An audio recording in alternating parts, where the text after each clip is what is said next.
ভোপালে কুকুরের আর শুকুরের শুক্রাণু মিশানো কিছু মানুষ এক মুসলমান ভাইকে ধরে তার ওপর অনৈতিক অত্যাচার করছে, তাকে মারধর করছে, তাকে জোর করে গোবর খাইয়ে দিচ্ছে। তার অন্যায় হচ্ছে সেই মুসলিম ভাইটি একটা হিন্দু মেয়ের সঙ্গে প্রেম করে।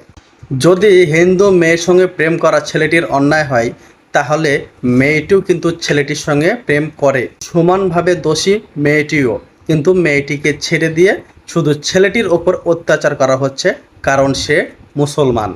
আর মারার সময় তাকে বলা হচ্ছে যে ডাক তোর আল্লাহকে, ডাক তোর আল্লাহকে, তোকে বাঁচানোর জন্য, কিভাবে বাঁচায় দেখি। এরকম ধরনের অনৈতিক বাজে বাজে কথা বলা হচ্ছে মহান আল্লাহর জন্য। তো এই সমস্ত কুকুরের বাচ্চাদের আমি বলতে চাই, আল্লাহর মার সহ্য করার ক্ষমতা তোদের নেই, কিন্তু আল্লাহর বান্দারা এসেছে সাজা দেওয়ার জন্য। তার ভয়ে তোরা কোন গুহায় গিয়ে লুকিয়ে আছিস? বার হ আর এদের মোকাবেলা কর, কত তোদের ক্ষমতা।